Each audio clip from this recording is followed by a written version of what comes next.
I think it's a topic we really need to press, is Bitcoin mining has to go away from these centralized huge mines that are currently controlling a huge portion of the hash rate. We need millions of people involved. It can't be just 10,000 DYIers, right? It needs to be millions of people need to be participating in this network. Anybody that owns Bitcoin, whether it's 100 Satoshis on Coinbase, should be participating in mining, because that's one of the pillars of Bitcoin, right?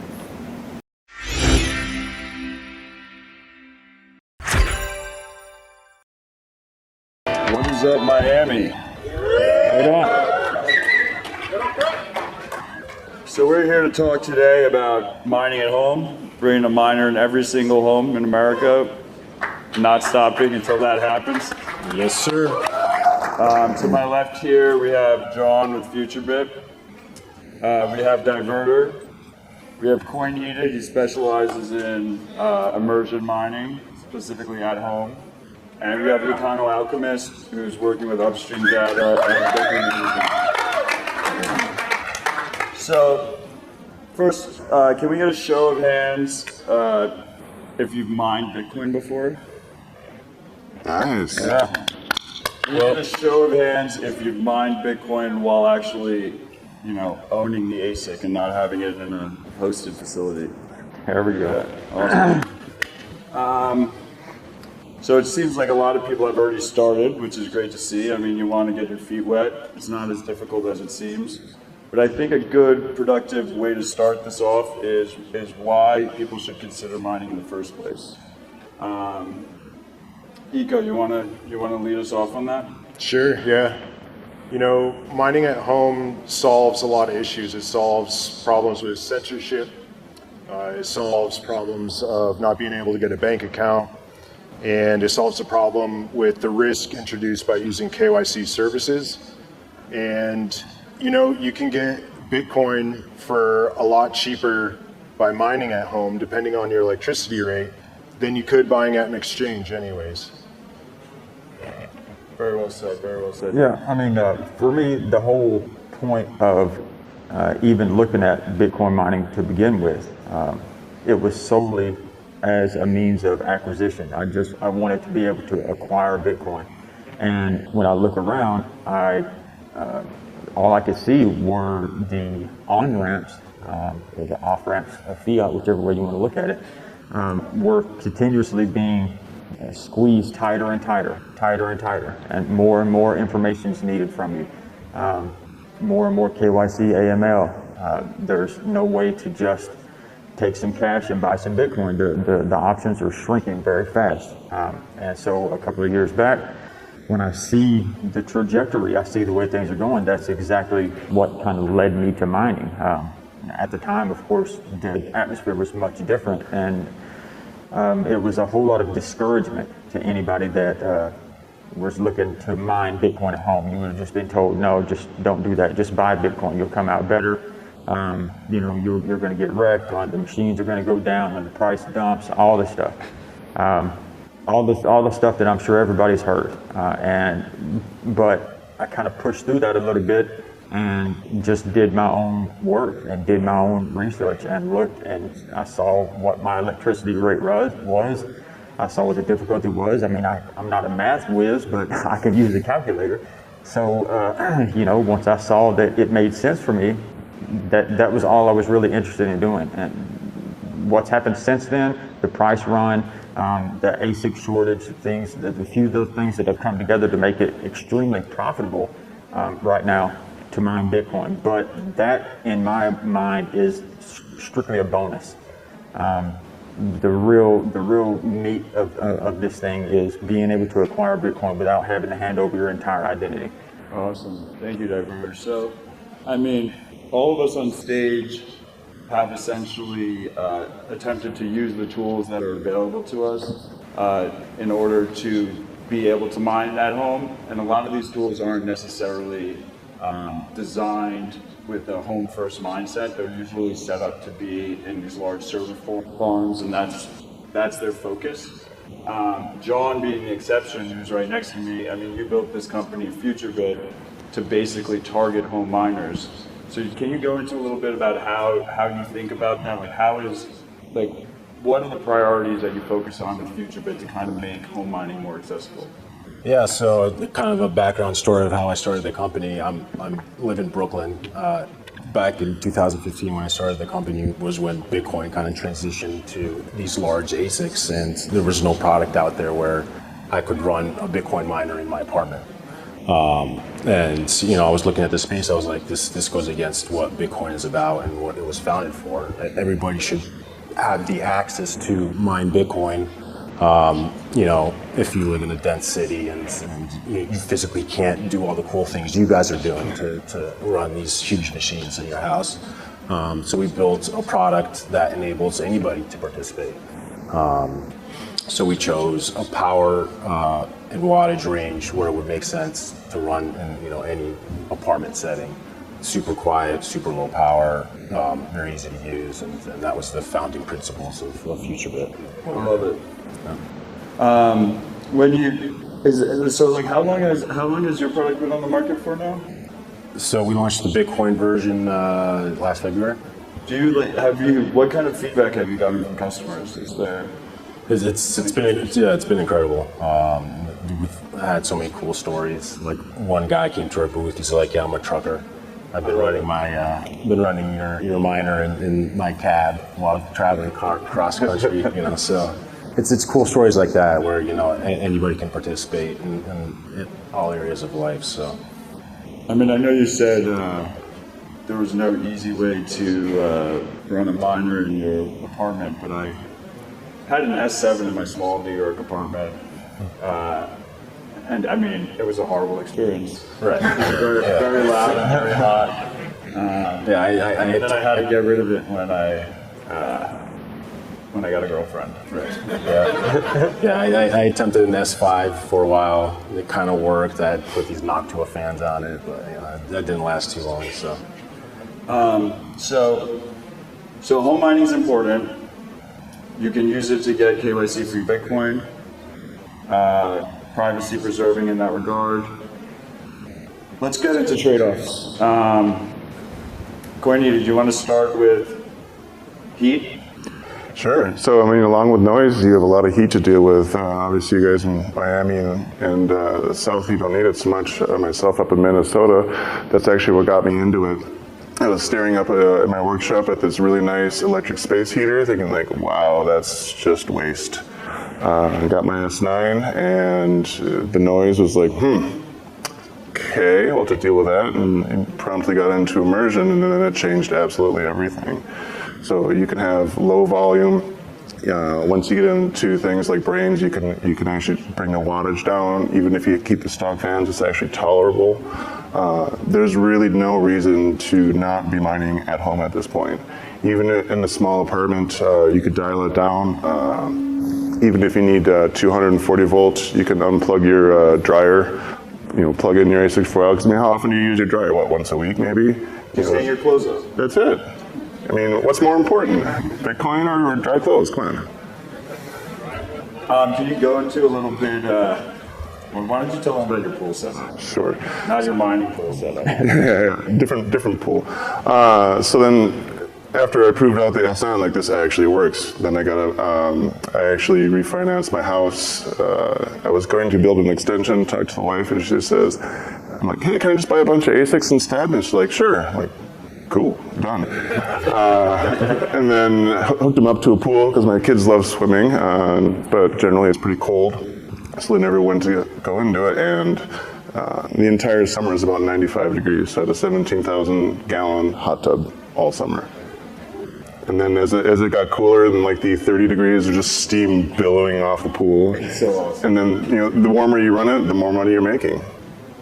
I love it. You can clap for him. So Eco, you also did a pretty dramatic setup for your heat without immersion. Do you want to go into that? Yeah, I had my first ASIC installed underneath my kid's bedroom in our house, so I had to deal with that noise and that heat pretty quick. And to solve for the heat, I was sticking with the air-cooled system, so I just built a simple little enclosure that I tried to design some noise attenuation features into. And this enclosure also allowed the air to flow all the way through the box. And then I just piped in cool air from a window and then piped the hot air right back out the window. So, in my case, I wasn't like harvesting that heat to reuse it for anything. The heat in my setup was more of a problem that I just wanted to get rid of. So I just put an inline fan in the ductwork and just sent it right back out to atmosphere. Then the China ban happened, the markets crashed, and I saw that as a good opportunity to buy some more ASICs. So I bought some more and then tried making a elaborate setup that the circuitry inside the house held up pretty well, but I ended up burning down the overhead lines in between my house and the utility pole.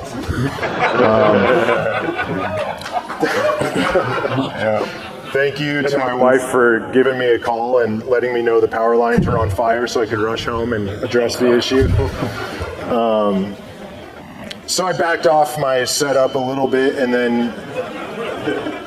then we decided to sell our house and move out to the country. And right now I'm in the process of building out a shipping container so that I can run all of my ASICs off of a 400 amp service. But yeah, in the new setup, I had taken the two ducts out of the window and just replaced them with like a gable fan. And I just routed the heat vertically into a big chamber, and then it all got sucked out the window. And as far as the heat went, that worked pretty well. But now I also have a black box from Upstream Data, and so that's hooked up and running in our backyard. And that just forces the hot air out of the box and off to atmosphere. So this is like a easy plug and play problem solver. Right, when you did it, you had to build it all by hand. Yeah. Now Upstream just gives you a nice purpose-built device, Yeah. a purpose-built box that you can put an ASIC into it. Yeah, so the Upstream one is weatherproof, so it's designed to be outside and in the elements, where the DIY version that I built out of plywood, like I've got one of those running in my basement, and that won't withstand weather.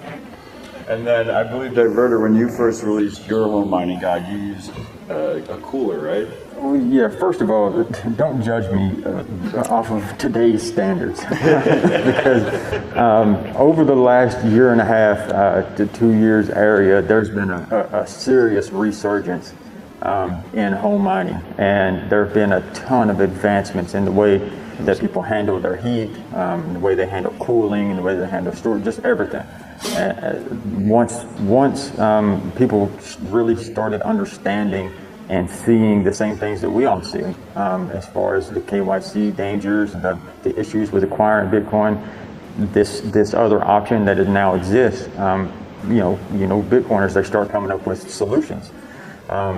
So yeah, a ton of good stuff has happened since then. But when I did my original one, yes, I got it. I just went to Walmart. I bought a regular Igloo cooler, I think it was. Drilled a hole in both sides. Put some ducting, in and out. And then I threw. I had a window air conditioner unit that was running at the time anyway. So I took a little piece of ducting and ducted off just a little bit of that window AC cool air, and shot it into the cooler, and then ducted the heat out the backside. And honestly, the window air conditioning unit was louder than the miner was. And this was an S17.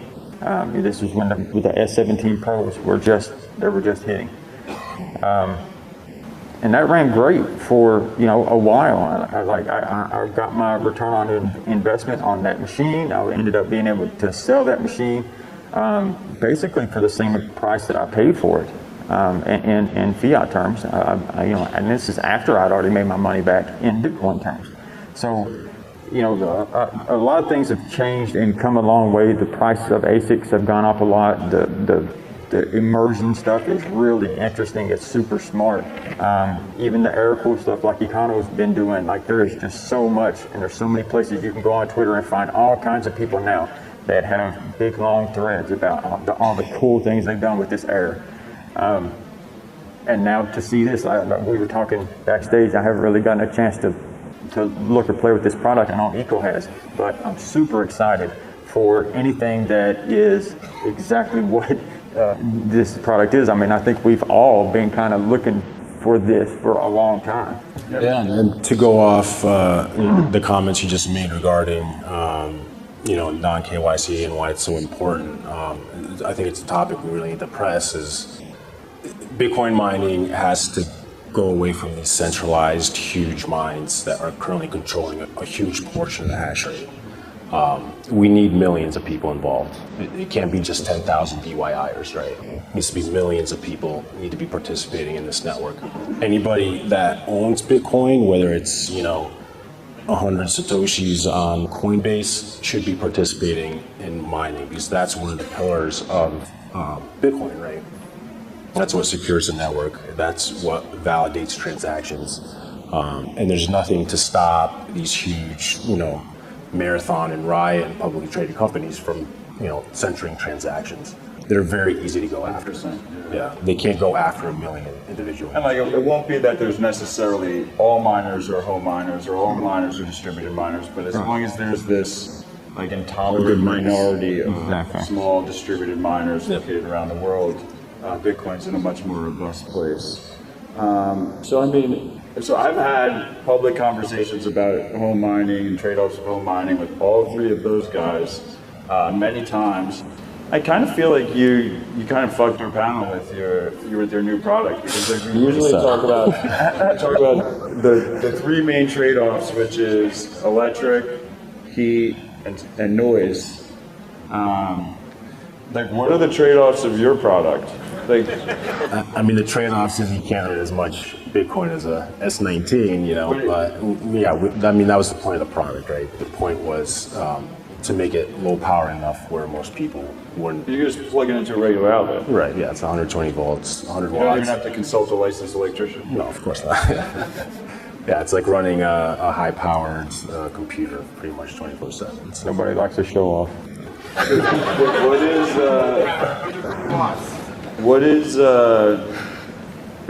they very noisy? Is noise still an issue? No. So the design constraints we did was we wanted to run next to a nightstand and still be able to sleep. So in eco mode, you can barely hear it. That's insane. Okay. So that's something though, even for someone that's already pretty fairly deep into this game, not that I'm anywhere near what these guys are doing now, but for someone that's already running a quote unquote normal ASIC at home right now, to plug one of those in though, it virtually cost free.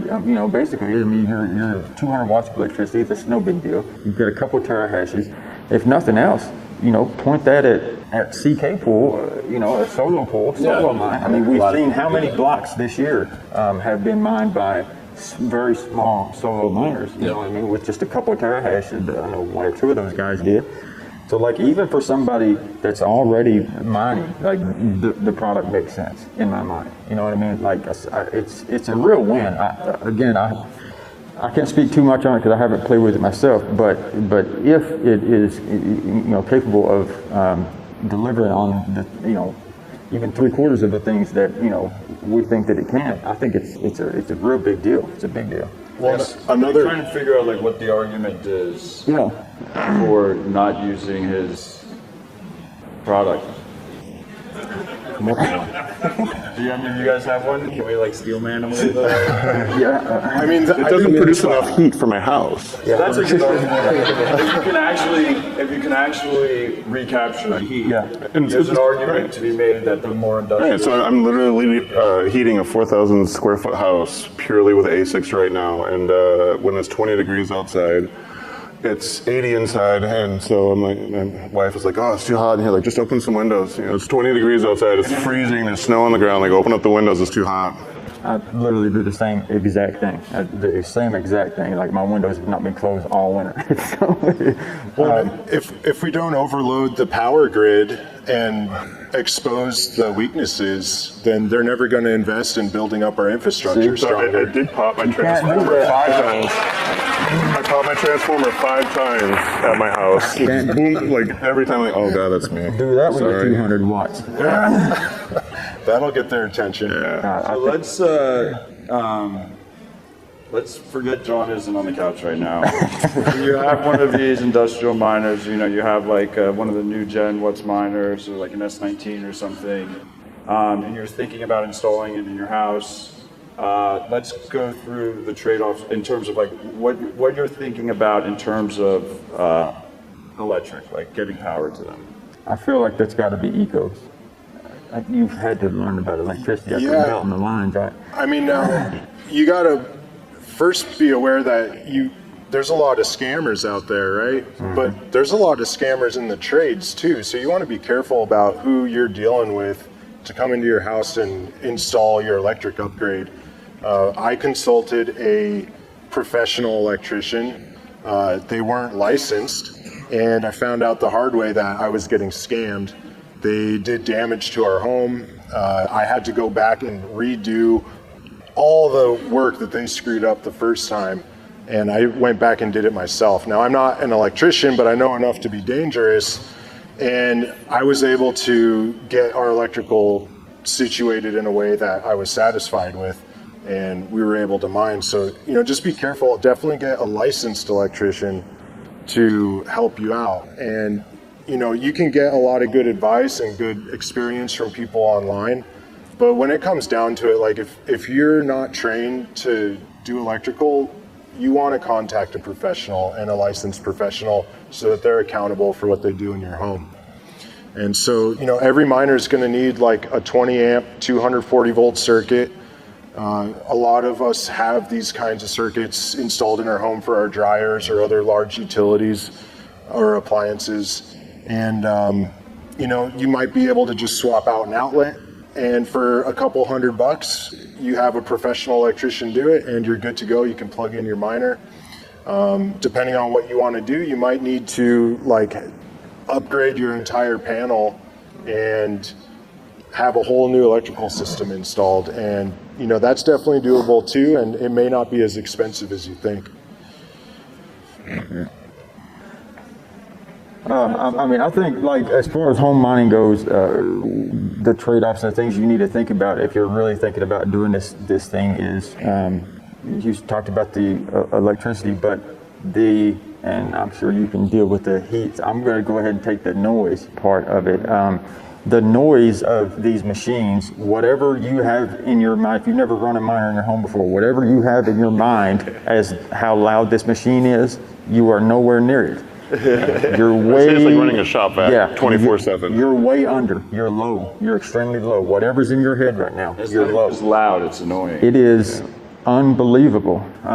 It's a jet engine. There's no other real way to say it. And it is unbearable. You cannot live with that. All right, I just say it like this. Unless you go on oil. You cannot live with that if you're air cooling. All right, you just can't. It would drive anybody insane. So you have to understand that going in. That's whenever I wrote Mining for the Streets, that was the thing that I really wanted to emphasize to people. I wanted to kind of get across the why of why I wanted to mine, but I really wanted to try to get across to people to really think about your infrastructure needs before you buy this machine, because these are not cheap. They're very expensive pieces of hardware. It's very serious. This electricity is 240 volt stuff. It can kill you. All this stuff is very serious. And so it's not just some game that you're going to jump into and I'm going to buy this machine and I'll be rich in a couple of years. I know, in around this space, that tends to be the way things are sold.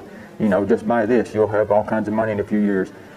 But the truth of the matter is, there's a whole lot of thinking, a whole lot of problems that need to be solved mentally before you ever bring this physical machine into your home. So understand that noise exists. You're going to need to deal with it. Now, the way that I deal with it, the noise comes from the fans. But it's as simple as that. The fans are trying to keep the machine cool. The cooler that you're able to keep that machine, the lower the fans are able to run. The higher those fans have to run, the louder the fans get. All right, it's a very, very simple thing. Just because it's simple doesn't mean it's easy to deal with, though. So, cool air in, hot air out. and your fans go quite a bit lower, and that keeps your sound much lower. And you can muffle it further using, like we talked about, the black boxes out now. That's basically a done deal, a one-stop shop. You can just duct it out and use your inline duct fans, get your heat out of there. It also going to take a lot of your sound with it. And then this man right here could tell you quite a bit about another way to go about addressing the sound, which is using immersion. Absolutely. It can also help with the heat. And it doesn't need to be a super complex setup for immersion. My very first immersion setup was literally a $50 aquarium, and I looked for the cheapest radiator on Amazon. It was from a 1995 Kia Sophia, $26 shipped. And so like my entire immersion setup was like $200. Yeah. And so like it doesn't have to be a mega setup. You have to be careful, yes, absolutely, with wiring. You don't skip on wiring. Make sure your cables are rated. You can get cables that are really thin that would physically plug in, that are made for lesser things. Make sure you get the right cables. And if you don't want to deal with any of that, you have another option. This guy. I knew it. I knew it. I knew it was coming. I knew it was coming. So, I mean, it's great to see that we have, companies like Upstream Data with the black box, and companies like FutureBit, where you just, it makes it much easier to be a home miner. Yeah. Ultimately, when you're doing mining, right, this equation is you have your fixed costs and you have your variable costs, and then you have the return, right? And most commercial miners are looking to get a healthy profit off of that, but I think most of us on stage would argue that break even for a retail consumer for a home miner seems like it'd be fine because you're getting KYC free sats. So in that situation, you're getting the equivalent as if you're, buying Bitcoin some other way. And even maybe if you care about privacy, slight loss, because it's like a premium you're paying for privacy, or a discount on the opposite side that you're paying to give up all of your privacy. But where I'm going with this is Upstream Data and FutureBit are small, relatively new companies. Probably harder. I know it's really hard to get a black box right now. So the price is, you might not get as good of a price as if you go to an industrial, if you find industrial ASICs. So, but that's not necessarily easy to source those ASICs. So I think we should talk a little bit about what's best practices when actually trying to buy ASICs. That's definitely one of the big problems. As Eco pointed out earlier, everyone's a scammer, right? And in this particular area, it gets really bad. And let me tell you, some of these guys, some of these companies, whoever are perpetrating these scams, some of them are very good. Yeah. They're very good and they're very convincing. I know and I'm pretty sure probably some of these guys up here have come very close to sending my Bitcoin to one of these people. I remember one time in particular, I literally was hovering over the send button, and I just couldn't make myself do it. There was something that just told me no, and it was a scam. So all that to say, there are plenty of people that would help you, myself included. I know these guys up here, probably if you would shoot them a message. Telegram has become kind of really the go-to, in my opinion, for acquiring ASICs these days. There are a couple of good Telegram groups. Hardware Market, Kaboom Rex. I saw Nick Foster is here somewhere. Out there. Yeah, I saw him here. Nick is excellent to buy ASICs from.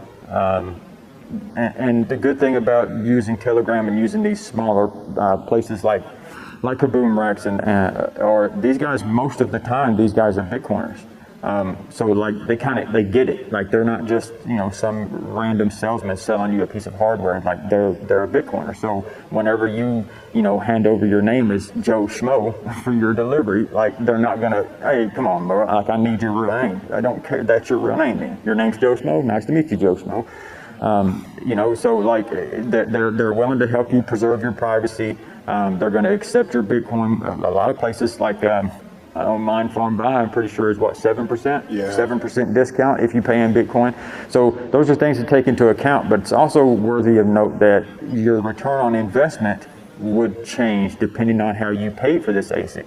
If you use your already hard-earned sats to buy this machine, now your return on investment is no longer priced in fiat. Your return on investment is priced in the amount of the Bitcoin that you gave up to get this machine. It's always priced in the Bitcoin, though, isn't it? Sure, but to an extent, You're a Bitcoiner? if you, yes, to a degree, for sure. But if you're able to part with this dirty fiat instead of your Bitcoin, then Just do like I did, refinance your home. right, then once you get, you could potentially, depending on what the price does, mine a very small amount of Bitcoin and have your return on investment in fiat terms if you let go of just fiat. But if you hand over 0.2 Bitcoin right now to buy a machine, then it doesn't matter if Bitcoin went to 2 million. You're in fiat terms, you've got all kinds of return on investment, but you ain't got that 0.2. You're right. And to kind of go off that for a second, we tell, like, our customers come to us and they ask this question all the time. Right. And how I explain it to them is, you're not mining dollars, right? That's not the point of Bitcoin mining. You're mining Bitcoin. And that's how we need to change that mindset of how people think about mining. You're not mining dollars. Forget about dollars. You're stacking stats. That's the point. And as long as you're stacking those stats, accumulating them over time, there's never been a moment in history where anybody has bought any hardware that has not broken even in Bitcoin's entire history. And that includes USB miners, whatever. Right, I mean, if you're thinking in fiat terms, right? Right, yeah. Yeah.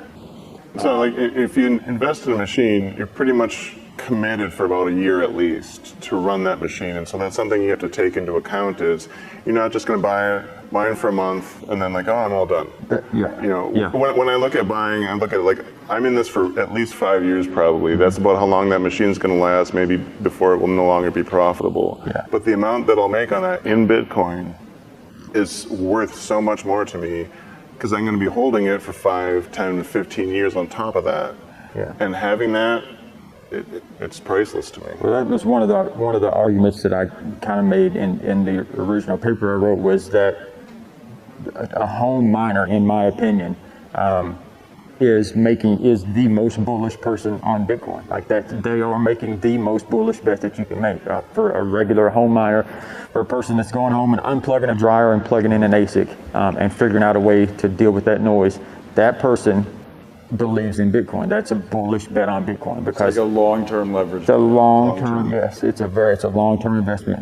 And like he said, you can't just wake up one day and decide I'm going to sell all my sats on whatever exchange you're on and just forget about Bitcoin. Like, no, you've likely made infrastructure adjustments. You've got all this ducting. You've got this machine. You've got there is no just walking away.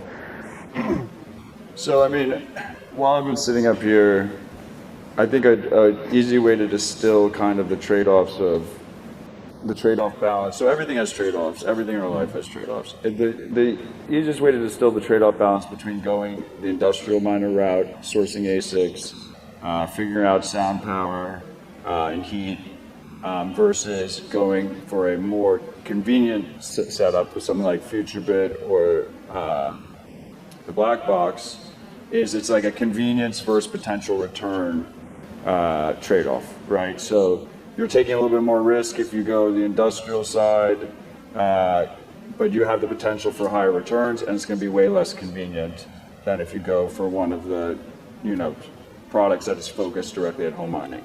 Now, there's another product that has been has grown in popularity a lot lately. I'm pretty sure that's what White Rock does, which is the hosted mining.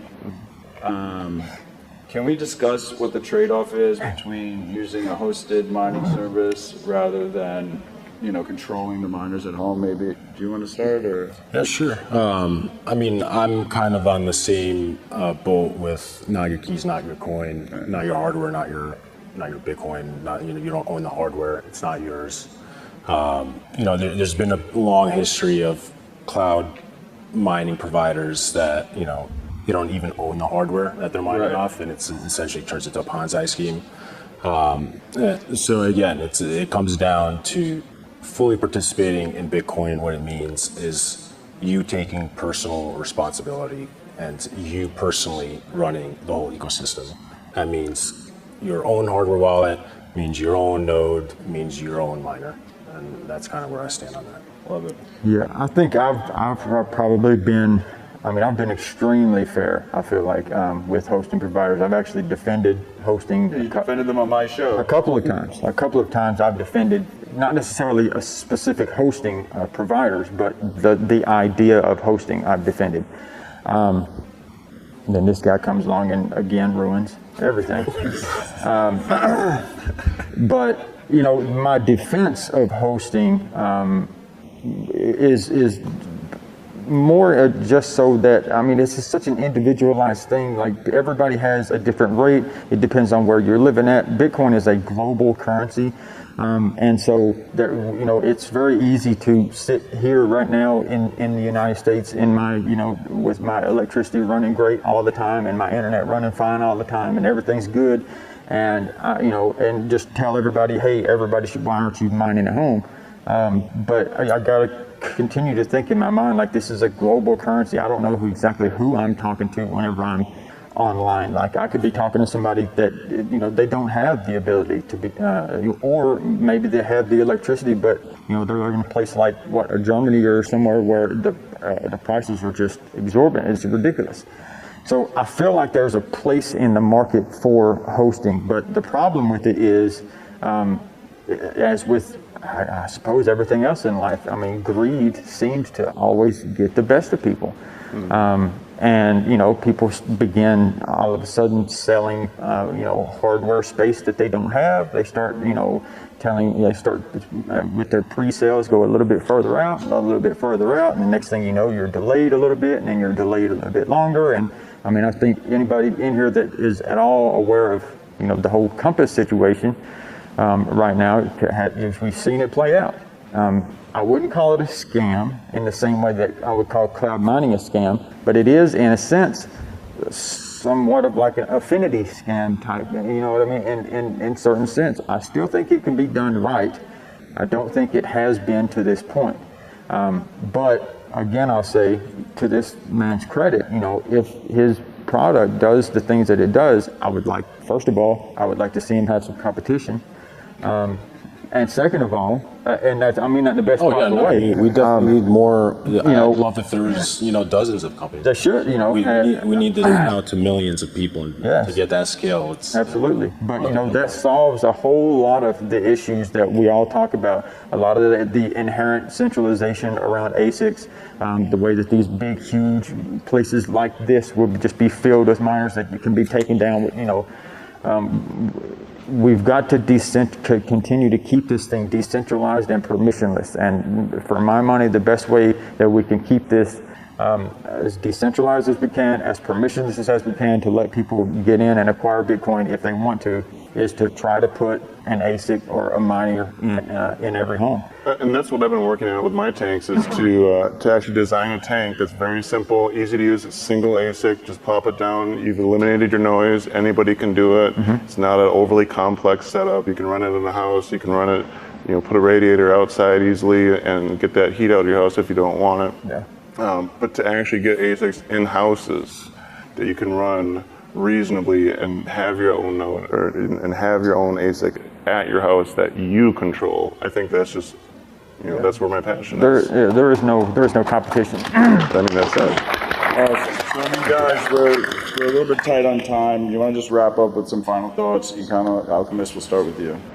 Yeah, I would just say that mining at home is more possible now than it ever has been. There's more innovation going on around you than at any time before this. There's more support out there for you.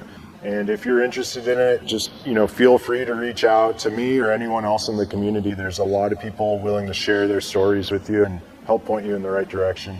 Thanks, Eco. It's a lot easier than you think. Don't let it scare you, like, oh, this is too much. Like you said, there's a huge community out there. Absolutely do it. Will you get rich tomorrow? No. Will you see absolute benefit from it? Absolutely. Thanks, Cornita. Diverter, final thoughts. Yeah, these guys kind of already summed up everything, so appreciate you taking my final thought. But no, seriously, it is easier now than it has ever been, and you should not get overwhelmed. It can be done. It does make sense for a lot more people than they think. So I would advise you do your own research, check out a calculator. If you need help, holler at us. Thanks, Diverter. John, final thoughts. Bitcoin's about empowering yourself. Just make sure you take full advantage of it. Just holding Bitcoin's not enough. Run the hardware, have the nodes, fully participate in the system to make sure Bitcoin remains a decentralized asset and does not end up getting controlled by the few once again. Extremely well said. Yeah. I would just add, it is a movement about personal responsibility, and personal responsibility will always be the more difficult option. But it's up to you if you want to take that route. With all that said, I want to thank our panelists. I want to thank you guys for joining us. Start hashing tomorrow. Let's make it happen.